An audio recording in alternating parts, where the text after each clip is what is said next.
Ahí hay un par de cosas que quisiera que lo veamos. Bien, hermanos, estamos, para los que no han estado por ahí la semana pasada, seguimos en la serie Antropología Bíblica. Antropología es la doctrina del hombre.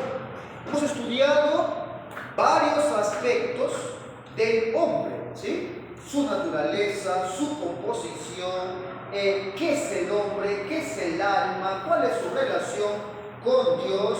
Y ahora estamos entrando en el aspecto de el hombre y el pecado. Y la semana pasada, y aquí algo vamos a recordar, les hablaba de que vamos a entrar, sí, a la exposición escritural y también confesional de esta doctrina, que muchos suponen que, pastor, ya lo sabemos ya, el pecado es simplemente no cumplir la ley. Vamos a ver que no es meramente eso. Ha habido una gran pugna para dejar en claro qué es el pecado.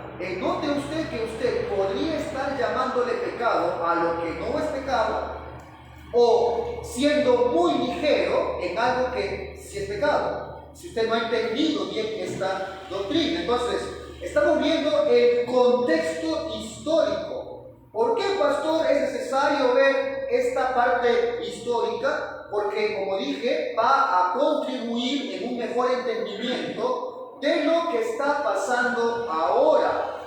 O sea, las controversias que encontramos el día de hoy, las falsas posturas acerca del pecado, eso de rebajar el pecado, el estándar de santidad, y una comprensión incorrecta. No es una lucha de ahora, mis hermanos, dijimos que es una lucha y es el producto de una herencia histórica. Ahora, hermanos, ¿cuál es el interés entonces al volver a dar una vez más esta doctrina? No solo que usted entienda, ¿verdad? No solo que usted recuerde, tanto de forma histórica, escritural, sino que también le ayude a usted a ser más misericordioso con aquellos que tal vez no tienen una correcta comprensión de esto. Que usted sea menos superficial, más claro con respecto a esta doctrina y la relación del hombre y el pecado, y que sea más entendido con lo que dice la Biblia al respecto. Ahí nosotros vimos la semana pasada que es importante ver las conexiones que tiene esta doctrina con la demás. Hemos estado hablando aquí que en la discusión acerca de quién es Dios, esa doctrina, teología propia, da paso a la antropología, al hombre. El entender qué es el hombre da paso a entender ahora qué es el pecado, la llamada amartiología. Luego, estas dos abren camino a la discusión de la soteriología, o sea, la salvación. Y luego, una vez partiendo de la salvación, entra la discusión de las misiones y en el evangelismo. Hermanos, ¿por qué nos importa todo esto? Porque eso hace a la santidad de la iglesia. Ser santo no solamente levantarme el día de hoy y bueno, voy a ser santo. Hermano, eso es convicciones, algo que siempre digo. Ser santo es tener convicciones, principios escriturales. No hay santidad si usted no comprende con qué batalla la iglesia. No hay santidad, la verdadera, si usted no comprende cuál es su relación con Dios, usted quién es y en qué medida yo debo ver al pecado. Así que hablar de santidad hay que partir por principios bíblicos. Hemos visto, hay un pequeño esquema, hemos visto la semana pasada la controversia, ¿sí?, entre Agustín y Pelagio. Y no es mera historia, hemos encontrado que hay una raíz de la distorsión el día de hoy acerca del libre albedrío.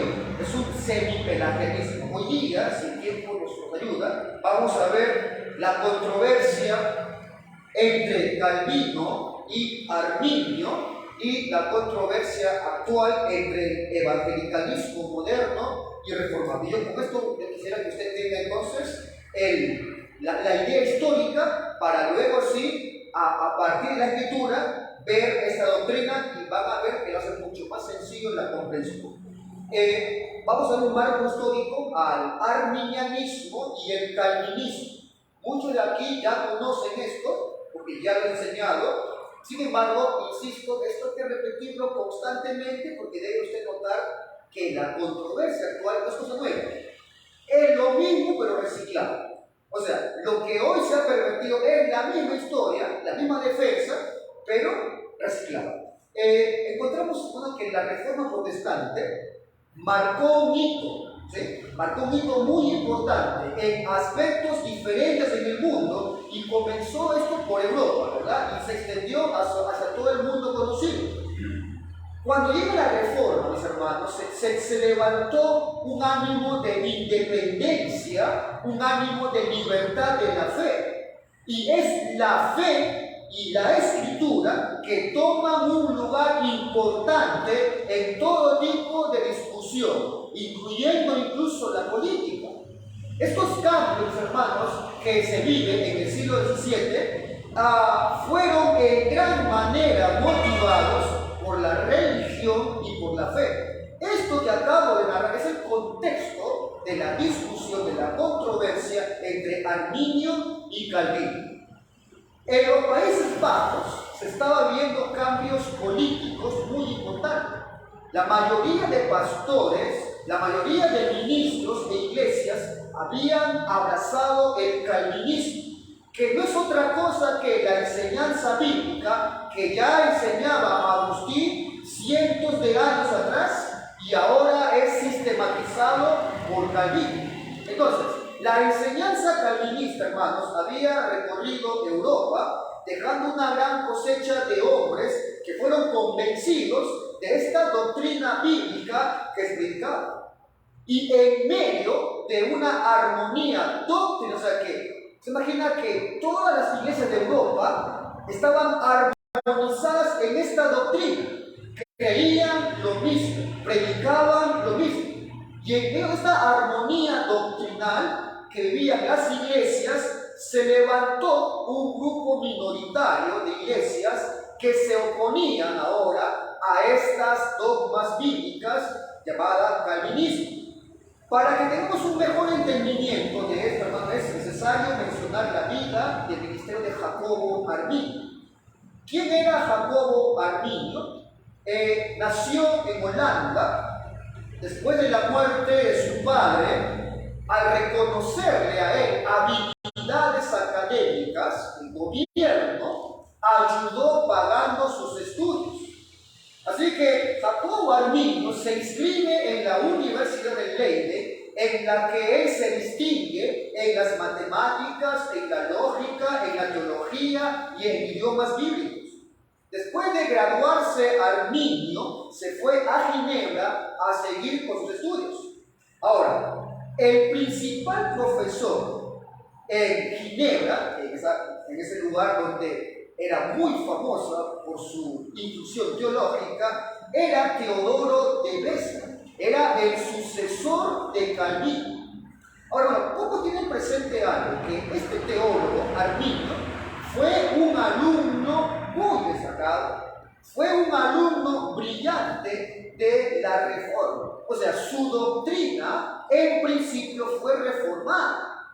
Por eso es que hay un interés especial en conocer la historia y vale la pena, hermano, comprender la vida de este hombre. ¿Cómo es que de una convicción reformada llegó a ser casi alguien que tumbó los pilares de la fe doctrinal?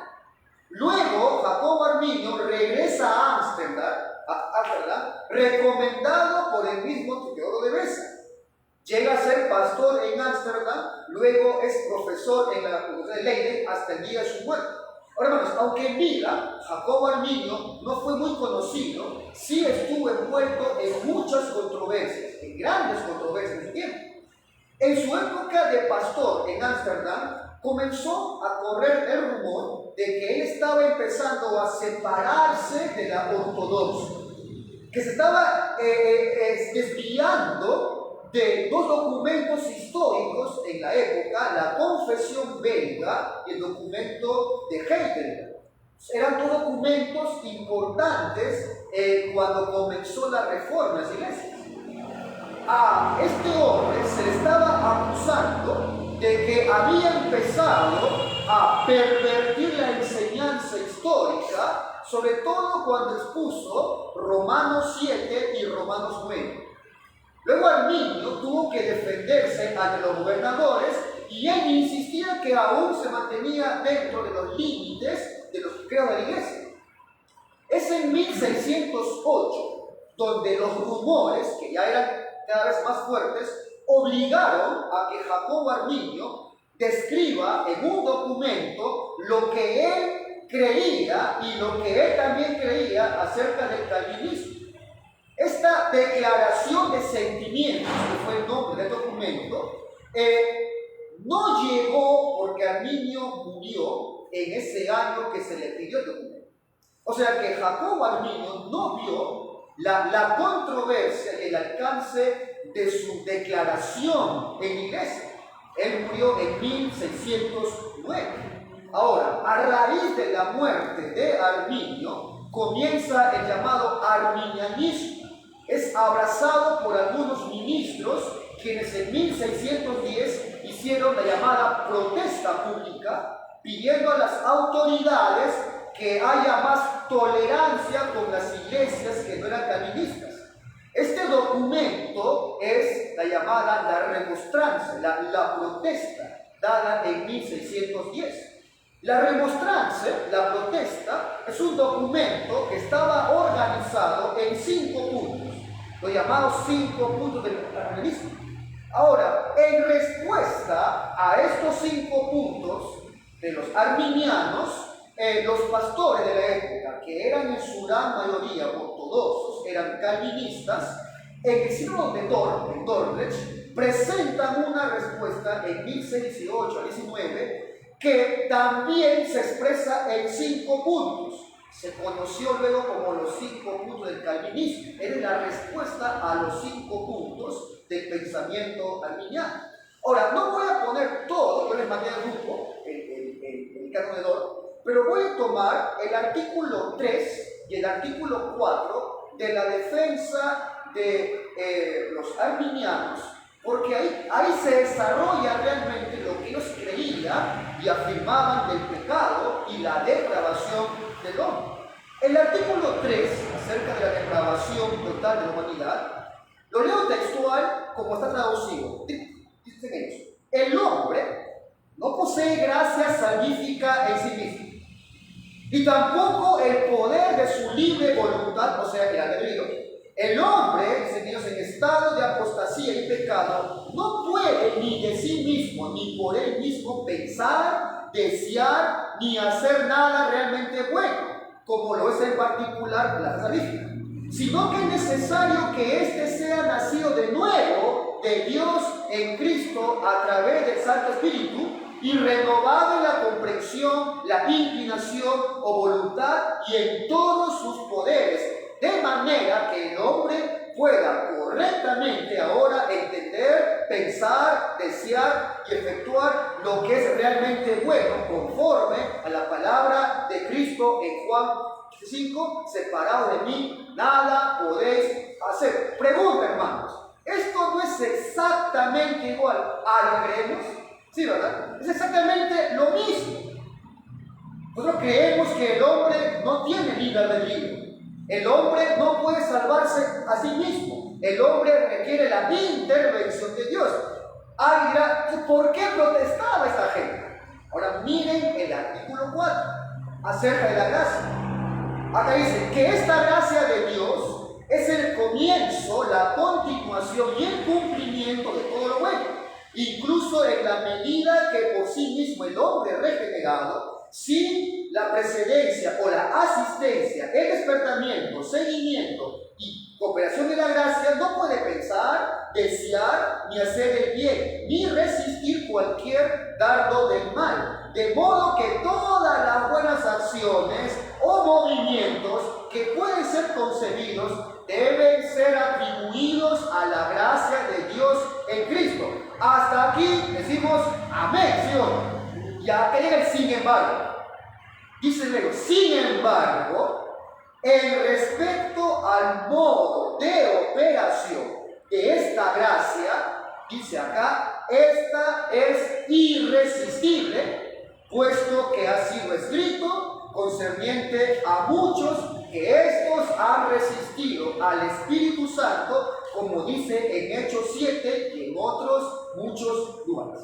O sea, ven acá algo que es a la vez interesante y a la vez contradictorio. O sea, dice amigos, el hombre no puede hacer nada. ¿Ven? El hombre no tiene libre voluntad para elegir un bien moral. ¿Amén? El hombre no tiene capacidad de darse a sí salvación. ¿Amén? El hombre requiere la gracia de Dios, que es Dios el que pone toda buena obra. Hasta ahí decimos amén. Pero sin embargo, luego dice, el hombre entonces también puede resistir esta obra. Y la pregunta es, al final entonces, ¿ese hombre estaba vivo o estaba muerto? ¿Estaba enfermo o estaba muerto? A ver, ¿cómo es que estando muerto, ese hombre se puede resistir a la obra de Dios? O sea, es posible que el hombre que estaba muerto se levante y diga, no quiero, Cristo, me resisto a lo que tú quieres, y otra vez se muere. O sea, ven ustedes la incoherencia de esta forma de pensar. Así no funciona la cosa, ¿verdad? Acá hay algo que no tiene sentido.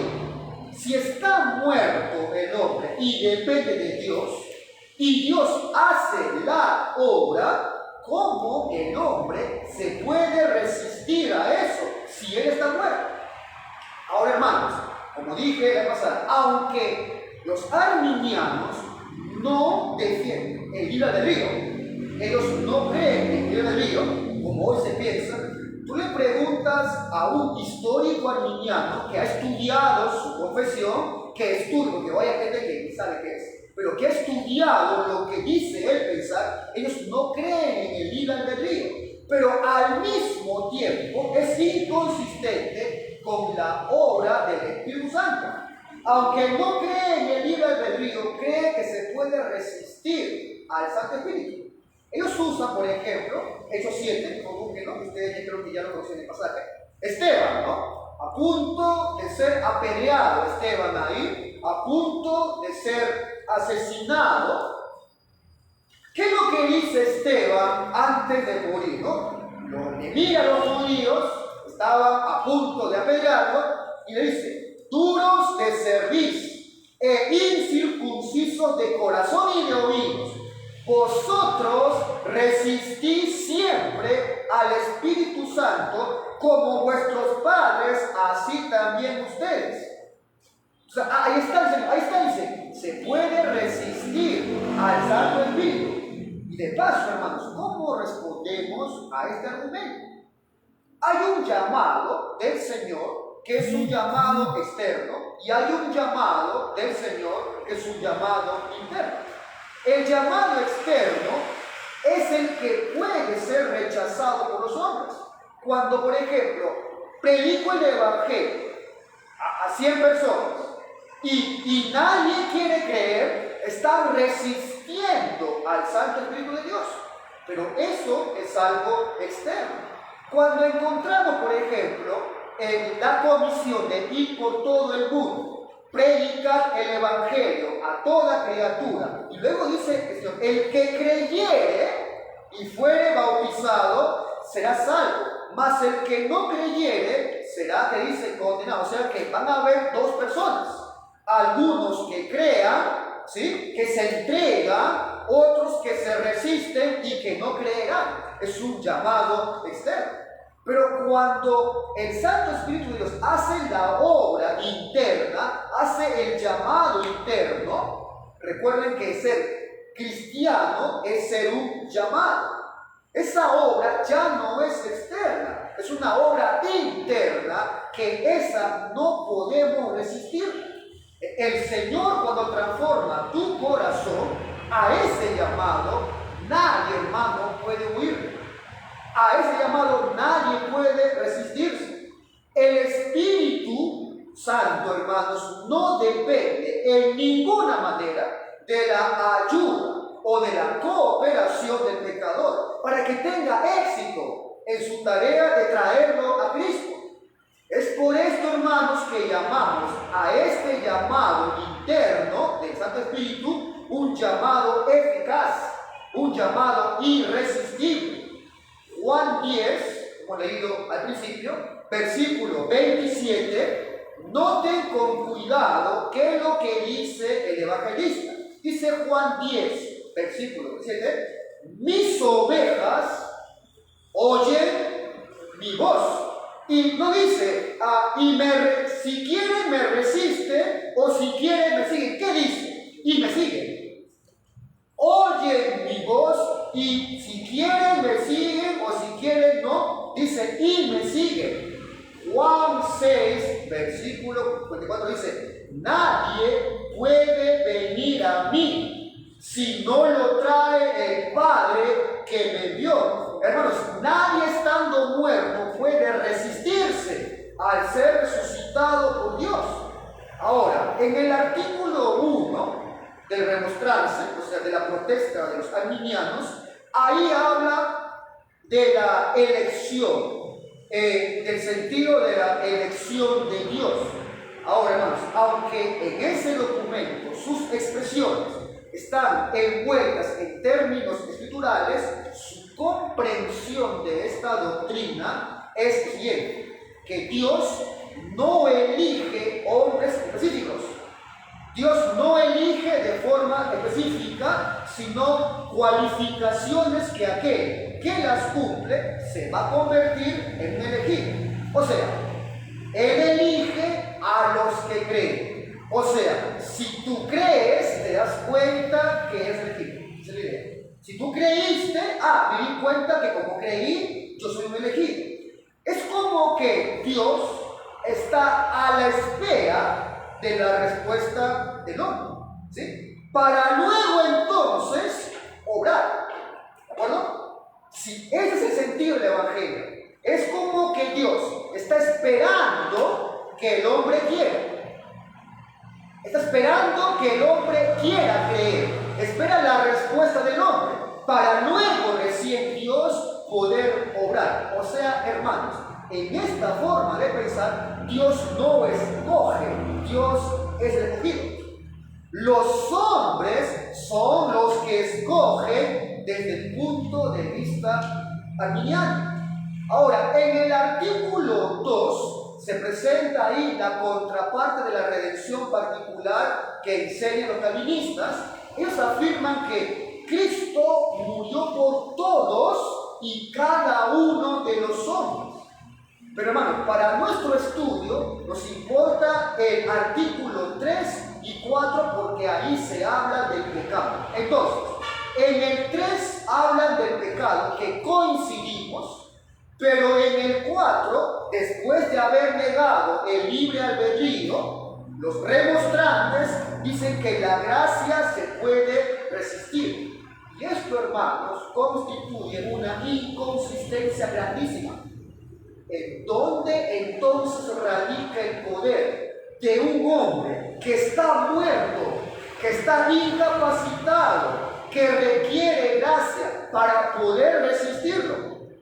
Ahora, en el documento, los alrededor, quedó bien definida la doctrina del hombre y su relación con el pecado y sus consecuencias. En el tercer capítulo y en el cuarto capítulo de la depravación del hombre, su conversión a Dios y de la forma como se da esto, hay 17 puntos. Usted lo puede leer. Y hay una sección de la reprobación de errores, tiene 9 puntos. Quiero que leamos el 8º punto en particular. Yo les invito a que lean el documento. Es una mala idea querer refutar algo si nunca han leído el documento, hermanos. Dice el 8º punto, lo siguiente: aquellos que enseñan que Dios no usa en la regeneración o nuevo nacimiento del hombre tales poderes de su omnipotencia que dobleguen eficaz y poderosamente la voluntad de aquel a la fe, a la conversión, sino que aún cumplidas todos los actos de la gracia de Dios, usa para convertible, el hombre, sin embargo, de tal manera puede resistir a Dios y a su espíritu, y de hecho también resiste con frecuencia cuando él se propone su regeneración y le quiere hacer renacer, que impide el renacimiento de sí mismo, y que sobre este asunto queda en su poder propio el ser renacido o no. O sea, esto es lo que estaban condenando a los que enseñaban esto, que el poder está en el hombre de decidir su propio nacimiento. Sí, diciendo, pues esto no es otra cosa sino quitar todo el poder de la gracia de Dios en nuestra conversión y subordinar la acción del Dios Todopoderoso a la voluntad del hombre. Y esto en contra de los apóstoles que enseñan que creemos según la operación del poder de su fuerza, y que nuestro Dios os tenga por dignos de su llamamiento y cumpla todo propósito de bondad y toda obra de fe con su poder. Y como todas las cosas que pertenecen a la vida y la piedad nos han sido dadas por su divino poder. O sea, amado hermano, en última instancia entonces, la enseñanza arminiana es que el hombre decide si va a nacer de nuevo o no. Por eso es que la predicación actual, basada en este pensamiento, nos enseña que lo primero que debe pasar en el hombre es creer para luego nacer de nuevo. ¿Sí? El hombre primero debe creer, dicen ellos, para luego nacer de nuevo. ¿Y por qué se enseña de esta manera? Porque así, hermanos, el primer paso lo debe dar el hombre. El hombre debe voluntariamente pararse y decir, mira Dios, yo quiero nacer. Y entonces, como dicen algunos, él es un caballero, él no puede forzar a nadie, pobre, ¿no? Dios no tiene el poder de hacerlo a menos que el hombre inmundo, muerto y pecador quiera nacer de nuevo. O sea, ahí está Dios, ¿no? Pobre, esperando que el hombre quiera, esperando que alguien quiera. O sea, si Dios quiere salvarlo y el hombre no quiere, se perderá. Eso es una inconsistencia con la revelación de la palabra. ¿Qué es lo que dice el salmista? Dice enfáticamente, Salmos 35:6, todo lo que Dios quiere se hace. Todo lo que Dios quiere se hace. Y eso, hermano, incluye el alma de los hombres. Así que es la voluntad de un hombre perverso, un estorbo para la de Dios. No, mi hermanos, la voluntad de un hombre perverso no es un estorbo para que se cumpla la voluntad de Dios. Dios va a cumplir su voluntad con todo su poder y Él va a dar vida a quien Él quiera darle vida. Finalmente, para cerrar esta parte de controversia, este pensamiento, esta teología arminiana terminó siendo desechada como un error y continuó firme el calvinismo con una base firme en Europa. Lastimosamente, hermanos, hoy solo quedan recuerdos en algunos de estos países y en Norteamérica, que fue donde llegó. Hay puritanos, presbiterianos, generales, particulares, llegaron ahí con una influencia calvinista. Fueron los puritanos calvinistas que pusieron las bases de Norteamérica. Sin embargo, esto no se ha cambiado. A lo largo de los años, esto ha cambiado y llegamos a la época actual. Así que veamos ahora la controversia moderna, el evangelicalismo moderno y los reformados. Entonces, dijimos al comenzar esta parte que la disputa teológica actual no es algo nuevo, es un legado histórico. Pero en esta época, hermanos, el debate gira en torno al libre albedrío. Hay un resurgimiento de esta doctrina del libre albedrío que aboga por la importancia de la independencia del hombre. Y esto tiene más afinidad con el semi-racionalismo. O sea, hay un despertar camuflado de esta doctrina que ya hablamos la pasada. Hay un semi-racionalismo camuflado. Hay un resurgimiento también de la comprensión de primero cree y luego nace. De que el nuevo nacimiento viene después de creer en el Evangelio, lo cual, hermanos, significa que el hombre es capaz entonces de buscar a Dios sin antes ser regenerado, lo que implica a su vez que el hombre entonces no está totalmente corrompido, sino simplemente gravemente enfermo. Este entendimiento ha distorsionado la forma de presentar el Evangelio a los hombres. Pues, hermano, al considerar que el hombre está muy herido, muy enfermo, el hombre es capaz de buscar a Dios por su propia voluntad. Él inicia de su propia voluntad el buscar a Dios. Y ahí viene el predicador, apela a los sentimientos, pone toda su confianza en la parte humana. Ahora, la pregunta es, hermano, ¿en dónde se encuentra la raíz de esta controversia moderna, contemporánea? Para poder responder esta pregunta hay que ir al otoño de 1821, la noche en que Charles Finney, quien es considerado el padre del parlamiento moderno, tuvo una experiencia con el Evangelio. Antes de poder hablar de esto, hermano, hay que ver un contexto. ¿Qué pasó después de la Reforma? Pasa la Reforma y la forma de predicar el Evangelio estaba anclado en la visión calvinista. Los grandes predicadores del pasado fueron calvinistas.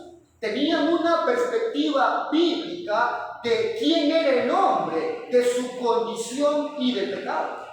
Por ejemplo, George Whitefield fue uno de los grandes hombres de Dios que fue levantado por Dios, usado grandemente para salvación de pecadores. El método de George Whitefield consistía simplemente en una predicación poderosa que exponía la ley de Dios, llamaba al pecador a que se arrepienta de la fe y Dios lo usó de una forma sobrenatural. Él fue parte de ese despertar de la década de 1940. Muchos se salvaron por la predicación de Whitefield.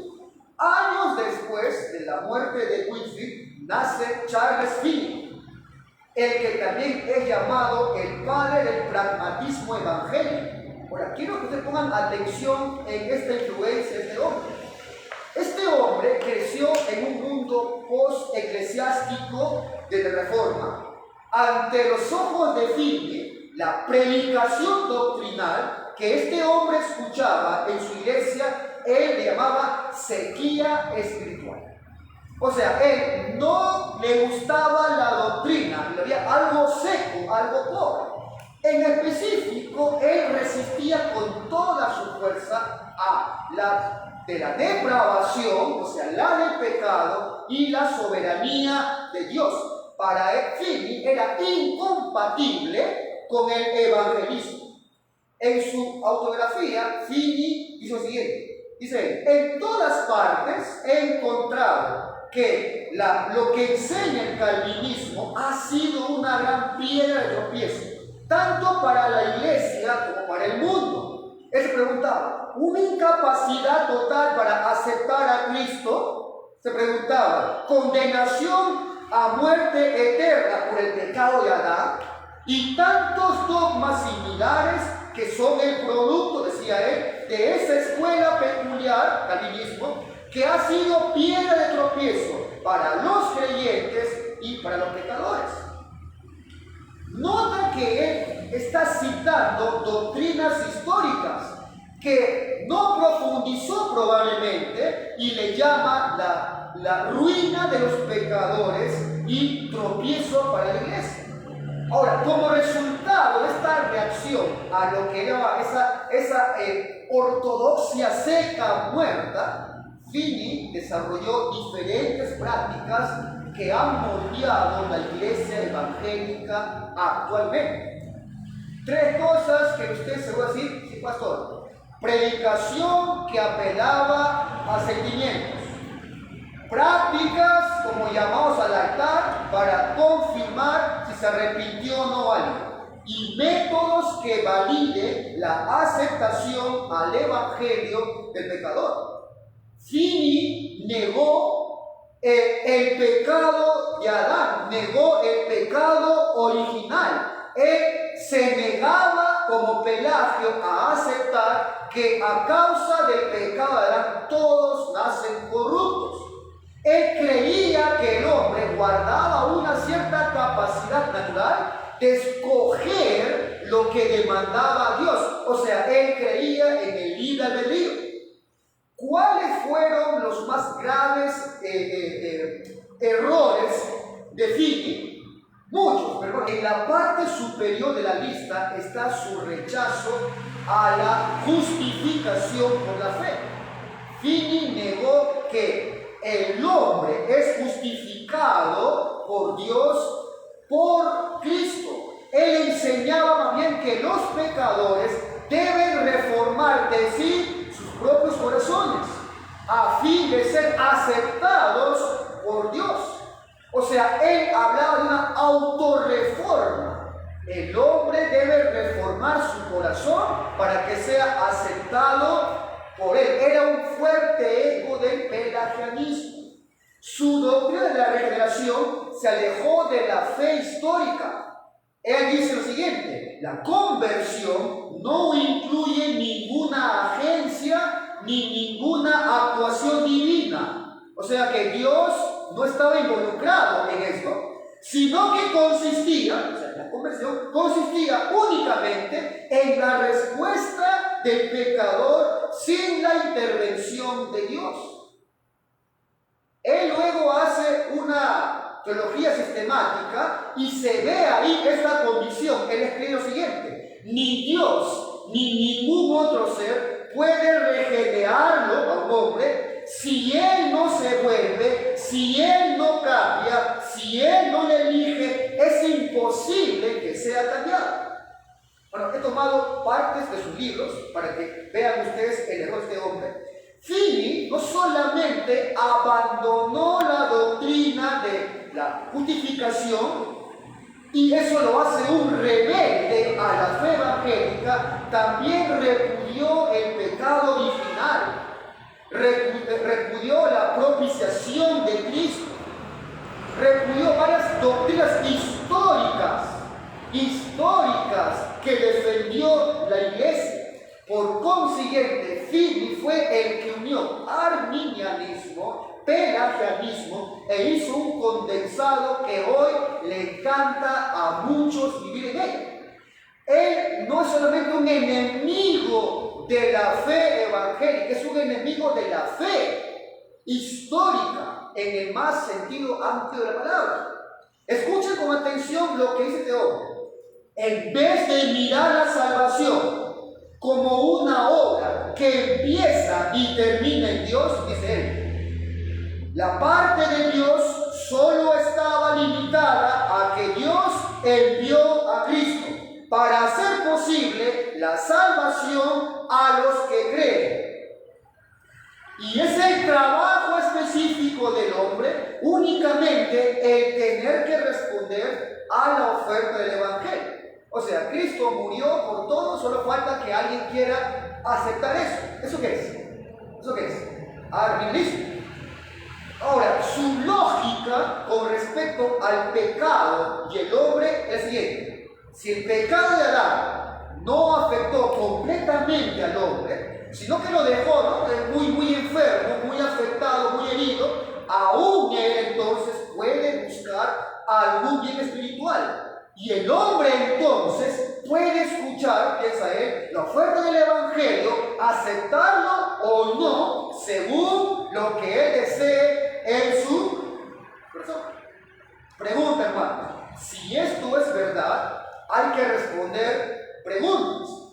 ¿Quiere decir entonces que hay hombres más sensibles que otros? Porque, a ver, si la distinción está en la voluntad del hombre, entonces eso que indica que hay hombres más sensibles que otros. ¿Por qué unos creen y otros no? En la lógica de Finney es porque hay hombres que son más sensibles que otros. Otra pregunta, entonces, ¿la salvación de quién es? ¿Es del hombre o de Jehová? O sea que la clave está en ser más sensibles o que el predicador active la sensibilidad por medio de la emoción, la persuasión. Ahora, hermano, lamentablemente este razonamiento es el que ha permeado todo el consejo evangélico moderno, alejando el evangelismo del evangelio verdadero, de la herencia bíblica e histórica de la fe.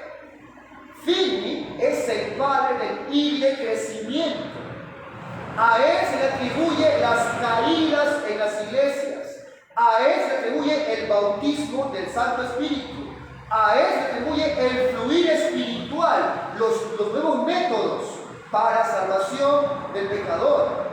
Tácticas emocionales que lleven al sollozo, al llanto, al desmayo y otros actos desordenados que se ven día a día, domingo a domingo, en muchos cultos.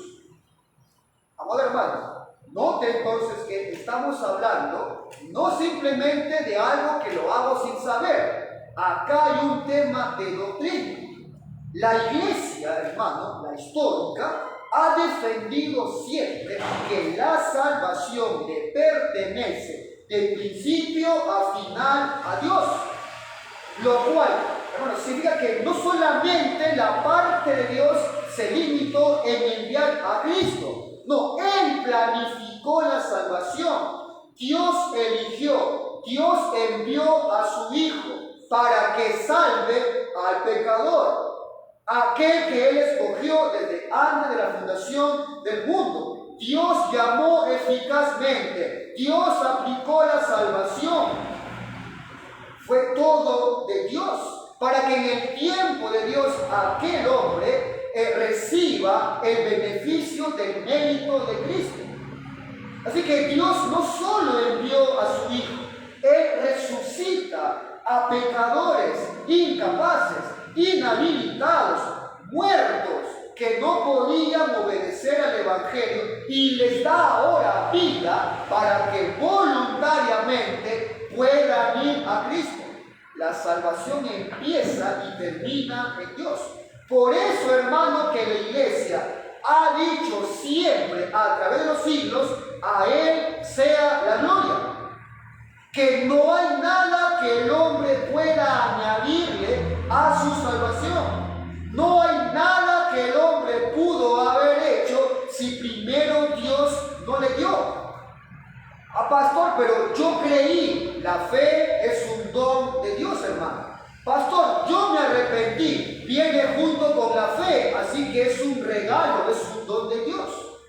El creer en Dios es algo que tú recibiste. Y si tú lo has recibido, hermano, no tienes nada de qué gloriarte. Nada es nuestro. Todo se trata de Él.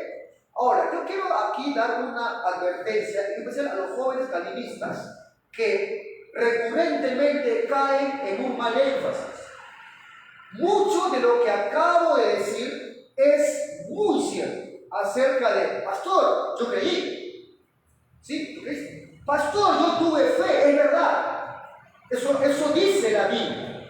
El problema es el énfasis donde recae. El mal está en enfatizar primariamente la voluntad del hombre que debe creer, que debe arrepentirse. El hombre tiene que arrepentirse para ser salvo. Quitarle esta parte a la salvación es ser un hipercalvinista.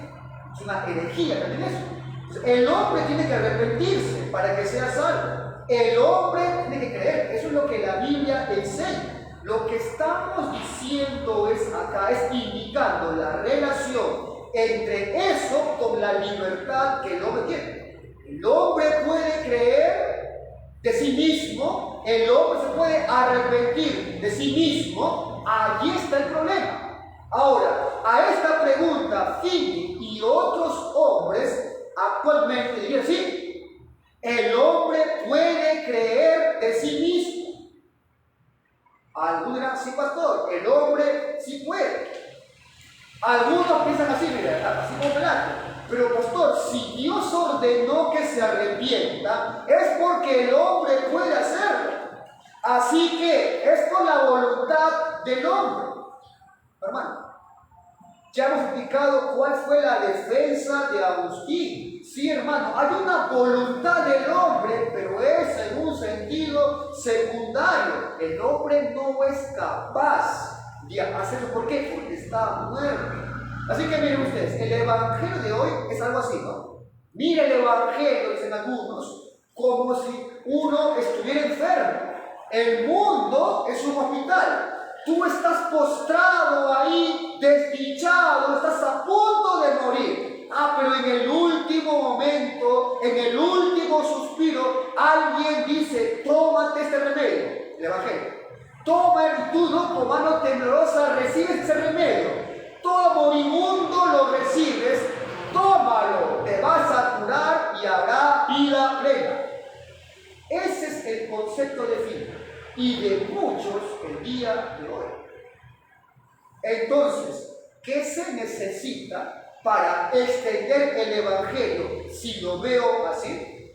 Como la salvación pues radica en el hombre, por lo tanto, los medios de predicación de Finney desarrolló bastantes formas de persuasión para el hombre, para que le haga sentir al hombre que depende de él, para que lo impulse a pararse de su lugar y diga, yo sí acepto a Cristo, yo le acepto en mi corazón. Ese es el método de Finney, persuadir al hombre. Así que él comenzó a poner actos teatrales, una predicación completamente dramática, intentando mover el corazón del hombre, haciéndole llorar a la gente, diciéndole, depende de ti, depende de ti. A él se le atribuye el llamado al altar. Algunos han preguntado, pastor, ¿por qué no lo hace? Bueno, ahora ¿saben qué? Toda esta gesta emocionalista, que vengan llorando al altar, sí acepto. Ese es el método de Finney. A él se le atribuye la salvación a través de una oración. ¿Creíste? Te pregunta. Sí, pastor, yo creí. Ponte de pie entonces. Vamos a asegurarnos de que sí lo ha hecho. ¿Cómo? Ora. Poniéndole en el nombre entonces la voluntad propia, inherente para que reciba salvación. Estas cosas, mis hermanos, esta forma de predicación es la herencia de algo que tiene que ver con un concepto doctrinal. Hermanos, no son solo fórmulas, no son solo formas, es el resultado, es la consecuencia inevitable de lo que uno cree. ¿Por qué lo hacía Finney? Porque creía en eso. Tenía una convicción desviada, pero tenía. ¿Por qué hoy hace esto la iglesia? Porque aceptan eso, porque lo creen. Porque lo creen. No son pobres niños que se han dejado perder por un viento falso. Hacen porque lo creen, no son víctimas. Esto no es una forma. Es una doctrina. Así que, hermano, el problema de ellos es que no conoce su historia. No conoce las historias de las doctrinas. Por eso que se come lo que ven. Hermano, la forma de ilustrar el evangelio no es como un hospital. Ahí hay un enfermo que recibe un remedio. Es un cementerio, hermano. El pecado no es un hospital, el mundo no es un hospital, es un cementerio. Allí no hay gente enferma, hay muertos. El pecado no es una enfermedad, es una muerte. El evangelio no es un remedio, es una vida nueva. El mundo es un cementerio. El pecado no es una enfermedad, es la muerte, hermano. Y el evangelio no es una cura para un enfermo, es vida nueva. Así que, bueno, conclusión. El Señor nos manda a predicar no a un hospital de enfermos, sino a un cementerio. Y hágalo con toda la pasión, hágalo con toda la fuerza, pero su confianza no está puesta en cómo persuado a la emoción de los hombres, porque haga lo que haga, ese hombre está muerto. Hagas lo que hagas, ese hombre está muerto. Y como muertos, nuestra confianza está en que es la predicación apasionada, convencido de lo que estoy diciendo, es que tú sabes que naturalmente nadie se va a mover porque está muerto, pero es la única forma que Dios haga el milagro de resucitar a esos muertos. Esa es la convicción que tenemos. Tu esperanza, hermano, está en que si Dios quiere, ellos vendrán a Él. Está puesta la esperanza del creyente cuando predica en que Él ha dicho que aún tiene ovejas que escucharán su voz y le van a seguir. Esa es la esperanza del que predica. Esa es la esperanza del creyente que va a ese cementerio. Que Él ha prometido que aún tiene ovejas, hermanos. Y al ser predicado, no por tu teatralidad, no por tu emoción, el que es oveja escuchará su voz y le seguirá. Señor, hemos expuesto el contexto histórico del pecado. Hemos ido desde Agustín, Pelagio, hemos pasado por Arminio, Calvino, y hemos visto la actualidad contemporánea de la Iglesia y la fe reformada.